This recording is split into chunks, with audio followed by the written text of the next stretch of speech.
এই যে দেখতে পাচ্ছেন বিশাল সাইজের একটা রুই মাছের মাথার অর্ধেক। এটা আমি কি করব, পরে ভাবলাম যে এটা তো আর এমনিতে ভুনা করা যাবে না, আর শাক দিয়েও খেতে অতটা ইচ্ছে করছে না। তারপর ভাবলাম যে থাক, তাহলে মুগ ডাল দিয়ে রান্না করে। সেজন্য প্রথমে মাছটা সুন্দর করে ধুয়ে আমি নুন হলুদ মাখিয়ে নিয়েছি। আর এই তো কড়াইতে তেল দিয়ে দিলাম। তেলটা গরম হলেই আমি মাছটা ভেজে নেব। আসসালামু আলাইকুম। তো কেমন আছেন সবাই? আশা করি ভালো আছেন। আমি রুই মাছের মাথা দিয়ে আজকে মুড়ি ঘন্ট করব, তো দেখতে থাকুন। এই তেল গরম হওয়ার পরে আমি মাছটা ভেজে নিচ্ছি ভালো করে। ভেজে নিয়ে মাছ ভাজা হয়ে গেছে, এখন একটা বাটিতে তুলে নিব।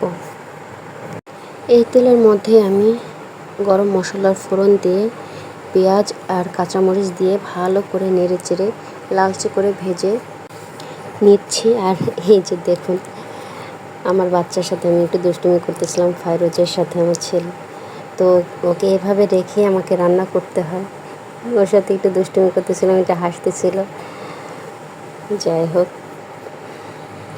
সে মার কাছে কাছেই থাকে, আমাকে আবার দেখাচ্ছিল। তো এখন লালচে করে ভাজা হয়ে গেছে, এর মধ্যে আমি নুন আর আদা রসুন বাটা দিয়ে দিলাম। এখন ভালো করে কষিয়ে নিব। কষিয়ে পানি দিয়ে এতে হলুদ, ধনিয়া গুঁড়া, জিরে গুঁড়া আর শুকনো মরিচ গুঁড়া দিয়ে ভালো করে নেড়ে চেড়ে মিশিয়ে মশলা থেকে তেল ছাড়া রাখ পর্যন্ত নাড়তে থাকবো। যখন দেখব যে মশলা থেকে তেল ছেড়ে দিছে, তখন মুগ ডালটা দিয়ে ভালো করে কষিয়ে নেব। আর এই কষানো হতে হতে আমি এর মধ্যে আর একটু পানি দিব, যাতে ভালো করে ডালটা কষে যায়। তারপর আমি ঢেকে দেবো। কষানো হতে হতে আমি আমার ছেলের জন্য খিচুড়ি রান্না করতেছি, তো ওর খিচুড়িতে পুঁই শাক দেবো। তো সেই জন্য কিছু পুঁই শাক তুলতে এসেছি। এই তো আমি পুঁই শাক তুলছি। মাশাআল্লাহ, দেখেছেন গাছগুলো কত সুন্দর তরতাজা, আর দেখেই লোভ লাগছে। এখানে মেহেদি গাছও একটা লাগিয়েছে। আর শাকগুলো খুবই নরম, ধরার আগেই মনে হয় যে ছিঁড়ে যাচ্ছে, এরকম অবস্থা। আর আমার কাছে দেখেন, আমার লাগানো গাছে মাশাআল্লাহ মরিচও ধরেছে, এখনও ছেঁড়া হয় নাই। এই তো ধরা শুরু হয়েছে, যেহেতু বৃষ্টি সিজন চলে আসছে, এখন মরিচও ধরবে মাশাআল্লাহ, ভালোই। আর এই যে আমি শাকগুলো ধুয়ে ওর খিচুড়ির মধ্যে দিয়ে দিলাম। তো আমি ওর খিচুড়িতে একসাথে সব ধরনের সবজি দেই না, একটা দুটা সবজি দেই।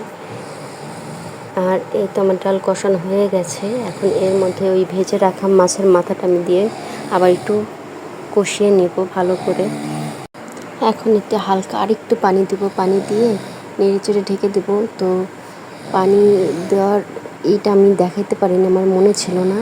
তো আপনারা করবেন কি, একটু পানি দিয়ে তারপরে নেড়ে চেড়ে করে নেবেন, কষিয়ে নেবেন। তারপরে যখন কষানো হয়ে যাবে, তখন অবশ্যই গরম পানি দিতে হবে ডালের মধ্যে। তো আমি গরম পানি আগেই করে রেখেছিলাম, একটা সেটাই দিয়ে দিলাম। আর মুগ ডাল এভাবে সবাই রান্না করে, এক একজনের রান্নার প্রসেস এক এক রকম। জানি না, আমি এভাবেই রান্না করি।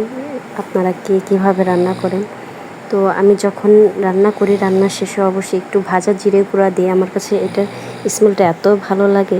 তো আপনারাও এভাবে রান্না করে দেখবেন কেমন লাগে।